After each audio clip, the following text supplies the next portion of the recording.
Retired ఉద్యోగుల చావులకు CM Revanth Reddy కారణమన్న మాజీ మంత్రి హరీష్ రావు. రిటైర్డ్ ఉద్యోగుల బకాయిలు చెల్లించాలని డిమాండ్ చేస్తూ సిద్దిపేట పట్టణంలోని అంబేద్కర్ చౌరస్తా వద్ద రిటైర్డ్ ఎంప్లాయీస్ అసోసియేషన్ ఆధ్వర్యంలో చేపట్టిన నిరాహార దీక్షకు ఎమ్మెల్యే హరీష్ రావు సంఘీభావం తెలిపారు. ఈ సందర్భంగా ఆయన మాట్లాడుతూ కాంగ్రెస్ ప్రభుత్వం అధికారంలోకి వచ్చిన తర్వాత 96,000 కోట్ల కొత్త టెండర్లు, 30,000 కోట్లు బడా కాంట్రాక్టర్లకు చెల్లించిన సీఎం రేవంత్ రెడ్డికి రిటైర్డ్ ఉద్యోగులకు సంబంధించిన బకాయిలు చెల్లించడానికి మనసు రావడం లేదన్నారు. ప్రభుత్వం వద్ద డబ్బులు లేవని చెబుతూనే 9,000 కోట్లతో మల్లన్న సాగర్ నుంచి మూసి గోదావరి నీళ్లు తరలించే ప్రాజెక్టు పనులు చేయిస్తున్నారని పేర్కొన్నారు. కమిషన్లు రావనే రిటైర్డ్ ఉద్యోగులకు సీఎం బకాయిలు చెల్లించడం లేదని ఆరోపించారు. అలాగే 3 లక్షల కోట్ల రాష్ట్ర బడ్జెట్లో 10,000 కోట్లు రిటైర్డ్ ఉద్యోగులకు కేటాయించలేరా అని ఉప ముఖ్యమంత్రి భట్టి విక్రమార్కను సూటిగా ప్రశ్నించారు. సీఎం రేవంత్ రెడ్డి రాష్ట్ర ప్రభుత్వ ఖజానా ఖాళీగా ఉందని చెబుతూనే అధికారంలోకి వచ్చిన తర్వాత 1,55,000 కోట్ల అప్పులు తీసుకువచ్చారని వివరించారు. గత బీఆర్ఎస్ ప్రభుత్వంలో ఉద్యోగులు పదవి విరమణ పొందితే అందరికీ రిటైర్మెంట్ బెనిఫిట్స్ అందించినట్లు గుర్తు చేశారు. విద్యా కమిషన్ రిపోర్టు ఉపాధ్యాయుల గౌరవం తగ్గించే విధంగా ఉందని మండిపడ్డారు. ప్రభుత్వ వైఫల్యాలను ప్రజల్లో ఎండగట్టాలని రిటైర్డ్ ఉద్యోగులకు పిలుపునిచ్చారు. రిటైర్డ్ ఉద్యోగుల సమస్యలను అసెంబ్లీలో ప్రశ్నిస్తామని, అవసరమైతే సభ స్తంభింపచేస్తామని హరీష్ రావు స్పష్టం చేశారు. ఈ కార్యక్రమంలో retired employees association convener Koheda Chandramouli, ప్రతినిధులు పొన్నమల్ల రాములు, బీఆర్ఎస్ నాయకులు మారెడ్డి రవీందర్ రెడ్డి తదితరులు పాల్గొన్నారు. రిటైర్డ్ ఉద్యోగులను ఇంత గోసబెట్టిన రాష్ట్రం ఒక్క నీ రేవంత్ రెడ్డి ప్రభుత్వమే అంటే నన్ను కోసుక తింటారా, పైసలు లేవు అని మాట్లాడతాడు. పైసలు లేక కాదు, రేవంత్ రెడ్డికి మనసు లేక సమస్య వచ్చింది. ఎందుకు ఈ మాట నేను అంటున్నా అంటే ఆధారాలతో సహా చెప్తున్నా. ఇవాళ రేవంత్ రెడ్డి ముఖ్యమంత్రి అయిన తర్వాత 96,000 కోట్ల రూపాయల కొత్త టెండర్లు పిలిచాడు. 96,000 కోట్ల పనులు ఈ రాష్ట్రంలో జరుగుతూ ఉన్నాయి. అవి ఇంటిగ్రేటెడ్ స్కూళ్లు కావచ్చు, ఫ్లైఓవర్లు కావచ్చు, ఇరిగేషన్ డిపార్ట్మెంట్లో లిఫ్ట్ ఇరిగేషన్ స్కీములు కావచ్చు, రోడ్లు కావచ్చు, ఇట్లా 96,000 కోట్ల రూపాయల కాంట్రాక్టులకు కొత్తగా టెండర్లు పిలిచాడు. నంబర్ 1.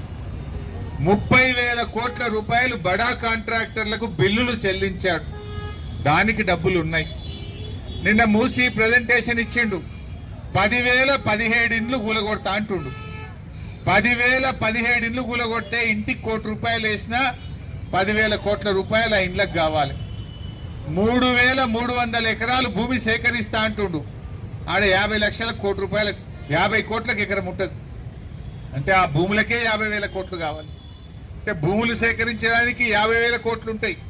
10,000 ఇండ్లు కూలగొట్టడానికి 10,000 కోట్లు ఉంటాయి. మూసి సుందరీకరణకు 1,50,000 కోట్లు ఖర్చు పెడతా అంటున్నావు. మరి 1,50,000 కోట్లు మూసి సుందరీకరణకు ఖర్చు పెట్టడానికి నీ దగ్గర డబ్బులు ఉంటాయి. మా రిటైర్డ్ ఉద్యోగులకు వాళ్ళ డబ్బులు వాళ్ళకి ఇచ్చేయడానికి నీకు డబ్బులు లేవా? అంటే డబ్బులు లేక కాదు, నీకు మనసు లేక. 30,000 కోట్లు బడా కాంట్రాక్టులకు బిల్లులకు డబ్బులు ఉన్నాయి. 96,000 కోట్లతో కొత్త టెండర్లకు డబ్బులు ఉన్నాయి.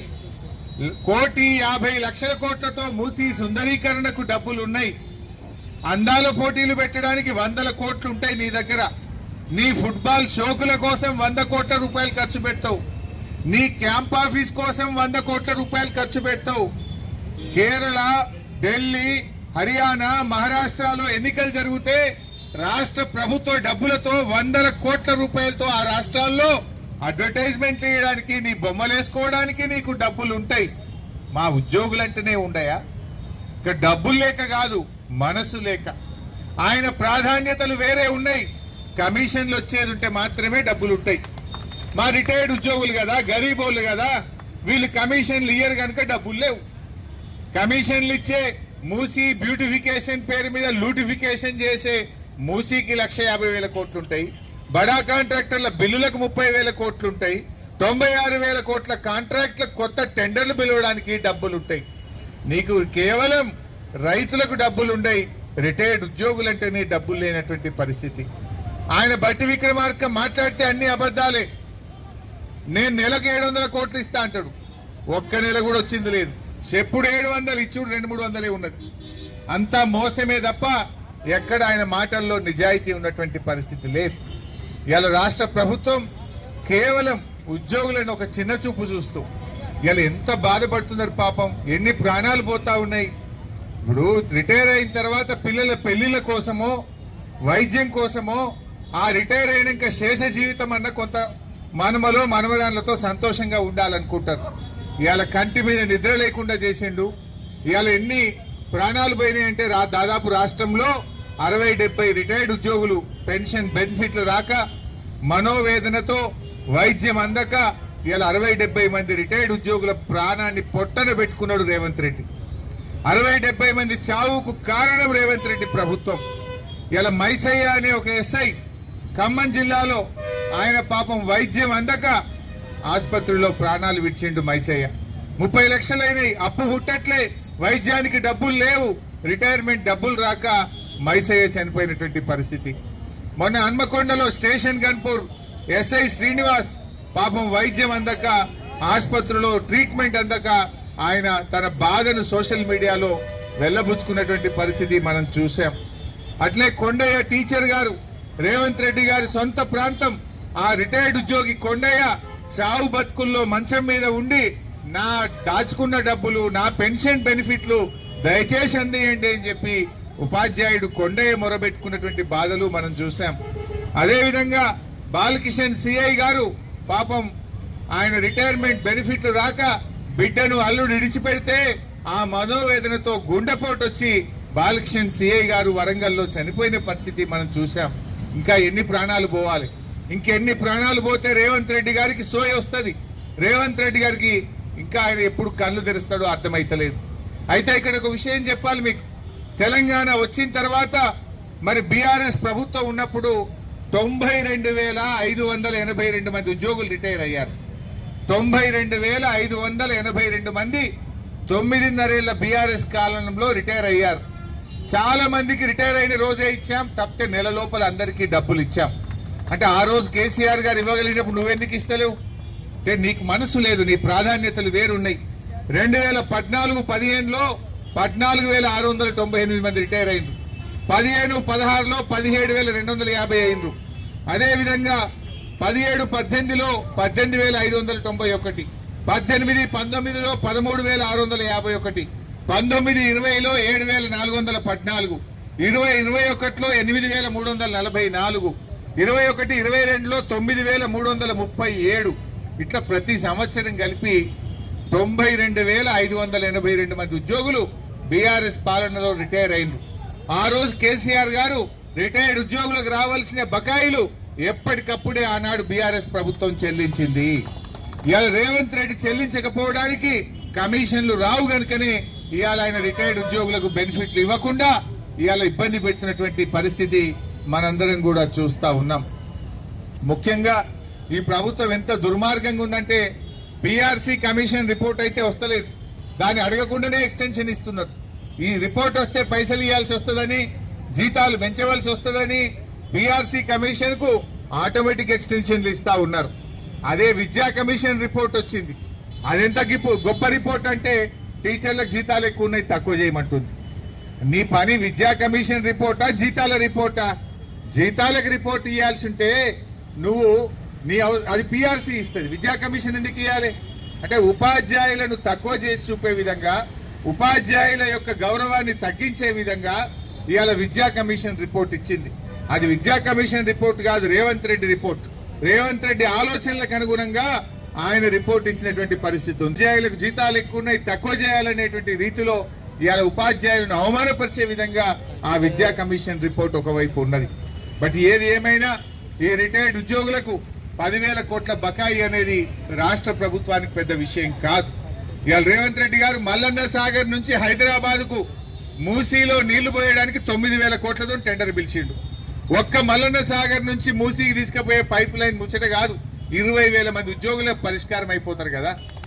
ఒక్క ప్రాజెక్ట్ విలువ కాదు, మరి దానికి పైసలు ఉన్నాయి కదా నీకు. పైపులు నేను రాగా చూసుకుంటూ వచ్చిన ఫుల్ స్పీడ్లో పనులు అవుతున్నాయి, పైపులు అవుతున్నాయి. మరి 9,500 కోట్లతో మల్లన్న సాగర్ నుంచి నీళ్లు తీసుకుపోయి మూసీలో పోస్తా అంటున్నావు, దానికి పైసలు ఉన్నాయి. కానీ మా 20,000 మంది రిటైర్డ్ ఉద్యోగులకు బెనిఫిట్స్ ఇవ్వడానికి మీకు పైసలు లేవా? ఇవాళ కమిషన్ల కోసం ఆ పనులు జరుగుతున్నాయి. ఇక్కడ కమిషన్లు రావు కనుకనే ఇలా రిటైర్డ్ ఉద్యోగుల ఉసురు పోసుకుంటున్నావు. నేను రిటైర్డ్ ఉద్యోగుల్ని కోరేది ఒక్కటే, ప్రజల్ని చైతన్యపరచండి. ఈ ప్రభుత్వం యొక్క ఫెయిల్యూర్లను ఎండగట్టండి. ఈ ప్రభుత్వం ఏ రకంగా రైతుల్ని మోసం చేసింది.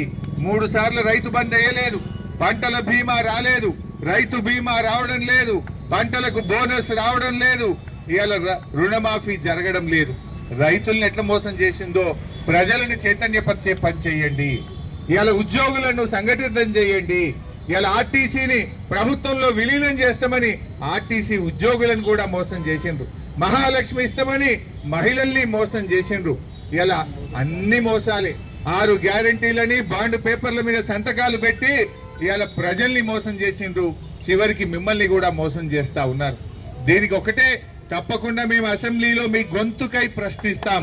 మీ గొంతుగా, మీలో ఒకడిగా మీ బాధను తప్పకుండా శాసనసభ వేదికగా ఈ ప్రభుత్వం మీద ఒత్తిడి పెంచుతాం. ప్రభుత్వం మెడలు వంచుతాం. మీ బకాయిలు వచ్చే విధంగా బీఆర్ఎస్ పార్టీ పక్షాన మేము పోరాడతామని చెప్పి మీకు ఈ రోజు హామీ ఇస్తా ఉన్నా. శాసనసభను స్తంభింపజేసైనా సరే ప్రభుత్వం మీద ఒత్తిడి పెట్టి ఈ ప్రభుత్వం మెడలు వంచి మీ బకాయిలు చెల్లించడం కోసం పూర్తి సర్వశక్తులు పెట్టి శాసనసభలో మీ పక్షాన పోరాడతామని చెప్పి రాష్ట్రంలోని రిటైర్డ్ ఉద్యోగులందరికీ నేను ఈ సందర్భంగా హామీ ఇస్తా ఉన్నాం. ఎందుకంటే ఇది చాలా న్యాయమైనటువంటిది. ఈ వయసులో ఈ ఉద్యోగులను మనోవేదన గురి చేయడం మంచిది కాదు. వాళ్ళు ఇలా ప్రశాంతంగా ఉండాల్సిన శేష జీవితం, సుఖంగా పిల్లలతో మనమలతో ఉండాల్సినటువంటి సమయంలో వైద్యానికి డబ్బులు లేక, పిల్లలకు ఇచ్చిన మాట నిలుపుకోలేక, ఇవాళ అనేక సూటిపోటి మాటలు పడుతూ ఆ వేదన తట్టుకోలేక గుండెపోటుతో ఇప్పటికే 60 మంది చనిపోయినారు. ఇంకెంతమంది చెప్తావు రేవంత్ రెడ్డి? చాలదా 60 మందిని పొట్టన పెట్టుకున్న జాలదా నీకు? ఇంకా నీ మనసు కరుగుతలేదా? నీ గుండె కరుగుతలేదా? ఎందుకు వీళ్ళని ఇవాళ రోడ్ల మీద కూసంగా పెడుతున్నావు? ఇళ్లలో ఉండాల్సిన ఉద్యోగులు ఇవాళ రిటైర్ అయినాక 30 ఏళ్ళు సేవ చేసినాక ఇవాళ రోడ్డు మీదకి తెచ్చిన వాళ్ళ జీవితాలను మండు టెండర్లో ఇవాళ నిరాహార దీక్షలు చేసేటువంటి పరిస్థితి రిటైర్డ్ ఉద్యోగులకు వచ్చిందంటే ఈ ప్రభుత్వ చేతగానితనం వల్ల, ఈ ప్రభుత్వానికి ఉద్యోగులంటే లెక్కలేనితనం వల్ల ఈ రకమైనటువంటి పరిస్థితి ఏర్పడ్డది. తప్పకుండా మేము గట్టిగా మీ పక్షాన ఉంటాం. మీరు కూడా సంఘటితపరచండి. ఇవాళ అన్ని పట్టణాల్లో ఆయన ఏమనుకుంటుండో, మున్సిపాలిటీ ఎన్నికల్లో ఓట్లు పడ్డాయి కదా, వీళ్ళకి ఇస్తే ఎంత, ఇవ్వకపోతే ఎంత అనుకుంటుండు. బిడ్డ, నీకు సురుకు పెడితే, నీకు కర్రు కాల్చి వాత పెడితేనే నువ్వు చక్కగా అవుతావు. ఇవాళ మా ఉద్యోగులు, మా రిటైర్డ్ ఉద్యోగులు కూడా సంఘటితమవుతున్నారు. తప్పకుండా నీకు తగిన గుణపాఠం చెప్తారు. జాగ్రత్త. ఇప్పటికైనా ఈ వచ్చే బడ్జెట్ లో బట్టి విక్రమార్క గారిని ఈ వేదిక నుంచి నేను డిమాండ్ చేస్తా ఉన్నా. రిటైర్డ్ ఉద్యోగుల పక్షాన నేను డిమాండ్ చేస్తా ఉన్నా. 3 లక్షల కోట్ల బడ్జెట్ పెడుతున్నావు కదా, 3 లక్షల కోట్ల బడ్జెట్ లో 10,000 కోట్లు మా రిటైర్డ్ ఉద్యోగుల బకాయిలు ఇయ్యలేవా? నువ్వు ఏంది, నీ ప్రభుత్వం వచ్చినాక ఈ 2 ఏళ్ల 3 నెలల్లో 1,55,000 కోట్ల FRBM అప్పులు తెచ్చినావు. 1,55,000 కోట్లు తెచ్చినావు కదా, అందుకే 10,000 కోట్లు మా రిటైర్డ్ ఉద్యోగులకు ఇయ్యలేవా? బడా కాంట్రాక్టర్లకు ఇస్తావు, పెద్ద పెద్ద టెండర్లు పిలుస్తావు, కమిషన్లు వచ్చే పనులు మాత్రం చేస్తావు. ఇవాళ దయచేసి బట్టి గారు ఈ రిటైర్డ్ ఉద్యోగుల వేదన అర్థం చేసుకో. ఈ బడ్జెట్ లో ప్రత్యేకంగా 10,000 కోట్లు పెట్టి రిటైర్డ్ ఉద్యోగుల బకాయిలన్నీ చెల్లించే విధంగా బడ్జెట్ రూపకల్పన చేయాలని చెప్పి కూడా ఆర్థిక మంత్రి గారిని డిమాండ్ చేస్తూ అందరికీ నమస్కారం. జై తెలంగాణ. ఉపాధ్యాయులకు జీతాలు ఎక్కువ ఉన్నాయి, తక్కువ చేయాలనేటువంటి రీతిలో ఇవాళ ఉపాధ్యాయులను అవమానపరిచే విధంగా ఆ విద్యా కమిషన్ రిపోర్ట్ ఒకవైపు ఉన్నది. బట్ ఏది ఏమైనా ఈ రిటైర్డ్ ఉద్యోగులకు 10,000 కోట్ల బకాయి అనేది రాష్ట్ర ప్రభుత్వానికి పెద్ద విషయం కాదు. ఇవాళ రేవంత్ రెడ్డి గారు మల్లన్న సాగర్ నుంచి హైదరాబాద్ కు మూసీలో నీళ్లు పోయడానికి 9,000 కోట్లతో టెండర్ పిలిచిండు. ఒక్క మల్లన్న సాగర్ నుంచి మూసీకి తీసుకుపోయే పైప్ లైన్ ముచ్చట కాదు, 20,000 మంది ఉద్యోగులకు పరిష్కారం అయిపోతారు కదా. ఒక్క ప్రాజెక్ట్ విలువ కాదు, మరి దానికి పైసలు ఉన్నాయి కదా నీకు. పైపులు నేను రాగా చూసుకుంటూ వచ్చిన ఫుల్ స్పీడ్ లో పనులు అవుతున్నాయి, పైపులు అవుతున్నాయి. మరి 9,500 కోట్లతో మల్లన్న సాగర్ నుంచి నీళ్లు తీసుకుపోయి మూసీలో పోస్తా అంటున్నావు. దానికి పైసలు ఉన్నాయి కానీ మా 20,000 మంది రిటైర్డ్ ఉద్యోగులకు బెనిఫిట్ చేయడానికి మీకు పైసలు లేవా? ఇవాళ కమిషన్ల కోసం ఆ పనులు జరుగుతున్నాయి. ఇక్కడ కమిషన్లు రావు కనుకనే ఇవాళ రిటైర్డ్ ఉద్యోగుల ఉసురు పోసుకుంటున్నావు. నేను రిటైర్డ్ ఉద్యోగుల్ని కోరేది ఒక్కటే, ప్రజల్ని చైతన్యపరచండి. ఈ ప్రభుత్వం యొక్క ఫెయిల్యూర్లను ఎండగట్టండి. ఈ ప్రభుత్వం ఏ రకంగా రైతుల్ని మోసం చేసింది. 3 సార్లు రైతు బంద్ వేయలేదు, పంటల బీమా రాలేదు, రైతు బీమా రావడం లేదు, పంటలకు బోనస్ రావడం లేదు, ఇవాళ రుణమాఫీ జరగడం లేదు. రైతుల్ని ఎట్లా మోసం చేసిందో ప్రజలను చైతన్యపరిచే పని చేయండి. ఇవాళ ఉద్యోగులను సంఘటితం చేయండి. ఇవాళ ఆర్టీసీని ప్రభుత్వంలో విలీనం చేస్తామని ఆర్టీసీ ఉద్యోగులను కూడా మోసం చేసిండ్రు. మహాలక్ష్మి ఇస్తామని మహిళల్ని మోసం చేసిండ్రు. ఇలా అన్ని మోసాలే. 6 గ్యారంటీలని బాండ్ పేపర్ల మీద సంతకాలు పెట్టి ఇవాళ ప్రజల్ని మోసం చేసిండ్రు. చివరికి మిమ్మల్ని కూడా మోసం చేస్తా ఉన్నారు. దీనికి ఒకటే, తప్పకుండా మేము అసెంబ్లీలో మీ గొంతుకై ప్రశ్నిస్తాం. మీ గొంతుగా, మీలో ఒకటిగా మీ బాధను తప్పకుండా శాసనసభ వేదికగా ఈ ప్రభుత్వం మీద ఒత్తిడి పెంచుతాం. ప్రభుత్వం మెడలు వంచుతాం. మీ బకాయిలు వచ్చే విధంగా బీఆర్ఎస్ పార్టీ పక్షాన మేము పోరాడతామని చెప్పి మీకు ఈరోజు హామీ ఇస్తా ఉన్నా. శాసనసభను స్తంభింపజేసైనా సరే ప్రభుత్వం మీద ఒత్తిడి పెట్టి ఈ ప్రభుత్వం మెడలు వంచి మీ బకాయిలు చెల్లించడం కోసం పూర్తి సర్వశక్తులు పెట్టి శాసనసభలో మీ పక్షాన పోరాడతామని చెప్పి రాష్ట్రంలోని రిటైర్డ్ ఉద్యోగులందరికీ నేను ఈ సందర్భంగా హామీ ఇస్తా ఉన్నాం. ఎందుకంటే ఇది చాలా న్యాయమైనటువంటిది. ఈ వయసులో ఈ ఉద్యోగులను మనోవేదన గురి చేయడం మంచిది కాదు. వాళ్ళు ఇలా ప్రశాంతంగా ఉండాల్సిన శేష జీవితం, సుఖంగా పిల్లలతో మనమలతో ఉండాల్సినటువంటి సమయంలో వైద్యానికి డబ్బులు లేక, పిల్లలకు ఇచ్చిన మాట నిలుపుకోలేక ఇవాళ అనేక సూటిపోటి మాటలు పడుతూ ఆ వేదన తట్టుకోలేక గుండెపోటుతో ఇప్పటికే 60 మంది చనిపోయినారు. ఇంకెంతమంది చెప్తావు రేవంత్ రెడ్డి? చాలదా 60 మందిని పొట్టన పెట్టుకున్న జాలదా నీకు? నీకు ఇంకా నీ మనసు కరుగుతలేదా? నీ గుండె కరుగుతలేదా? ఎందుకు వీళ్ళని ఇవాళ రోడ్ల మీద కూర్చొని పెడుతున్నావు? ఇళ్లలో ఉండాల్సిన ఉద్యోగులు ఇవాళ రిటైర్ అయినాక 30 ఏళ్ళు సేవ చేసినాక ఇవాళ రోడ్డు మీదకి తెచ్చిన వాళ్ళ జీవితాలను మండు టెండర్లో ఇవాళ నిరాహార దీక్షలు చేసేటువంటి పరిస్థితి రిటైర్డ్ ఉద్యోగులకు వచ్చిందంటే ఈ ప్రభుత్వ చేతగానితనం వల్ల, ఈ ప్రభుత్వానికి ఉద్యోగులంటే లెక్కలేనితనం వల్ల ఈ రకమైనటువంటి పరిస్థితి ఏర్పడ్డది. తప్పకుండా మేము గట్టిగా మీ పక్షాన ఉంటాం. మీరు కూడా సంఘటితపరచండి. ఇవాళ అన్ని పట్టణాల్లో ఆయన ఏమనుకుంటుండో, మున్సిపాలిటీ ఎన్నికల్లో ఓట్లు పడ్డాయి కదా, వీళ్ళకి ఇస్తే ఎంత, ఇవ్వకపోతే ఎంత అనుకుంటుండు. బిడ్డ, నీకు సురుకు పెడితే, నీకు కర్రు కాల్చి వాత పెడితేనే నువ్వు చక్కగా అవుతావు. ఇవాళ మా ఉద్యోగులు, మా రిటైర్డ్ ఉద్యోగులు కూడా సంఘటితం అవుతున్నారు. తప్పకుండా నీకు తగిన గుణపాఠం చెప్తారు. జాగ్రత్త. ఇప్పటికైనా ఈ వచ్చే బడ్జెట్ లో బట్టి విక్రమార్క గారిని ఈ వేదిక నుంచి నేను డిమాండ్ చేస్తా ఉన్నా. రిటైర్డ్ ఉద్యోగుల పక్షాన నేను డిమాండ్ చేస్తా ఉన్నా. 3 లక్షల కోట్ల బడ్జెట్ పెడుతున్నావు కదా, 3 లక్షల కోట్ల బడ్జెట్ లో 10,000 కోట్లు మా రిటైర్డ్ ఉద్యోగుల బకాయిలు ఇయ్యలేవా? నువ్వు ఏంది నీ ప్రభుత్వం వచ్చినాక ఈ 2 ఏళ్ల 3 నెలల్లో 1,55,000 కోట్ల FRBM అప్పులు తెచ్చినావు. 1,55,000 కోట్లు తెచ్చినావు కదా, అందుకే 10,000 కోట్లు మా రిటైర్డ్ ఉద్యోగులకు ఇయ్యలేవా? బడా కాంట్రాక్టర్లకు ఇస్తావు, పెద్ద పెద్ద టెండర్లు పిలుస్తావు, కమిషన్లు వచ్చే పనులు మాత్రం చేస్తావు. ఇవాళ దయచేసి బట్టి గారు ఈ రిటైర్డ్ ఉద్యోగుల వేదన అర్థం చేసుకో. ఈ బడ్జెట్ లో ప్రత్యేకంగా 10,000 కోట్లు పెట్టి రిటైర్డ్ ఉద్యోగుల బకాయిలన్నీ చెల్లించే విధంగా బడ్జెట్ రూపకల్పన చేయాలని చెప్పి కూడా ఆర్థిక మంత్రి గారిని డిమాండ్ చేస్తూ అందరికీ నమస్కారం. జై తెలంగాణ. పనేసియా మెరిడియన్ హాస్పిటల్స్ ప్రతి సామాన్యుడికి అందుబాటులో అంతర్జాతీయ వైద్య ప్రమాణాలతో వైద్యం, 24 గంటల అంబులెన్స్ సర్వీసుతో పాటు అత్యవసర సేవలతో ఏర్పాటైన చికిత్సా విభాగం.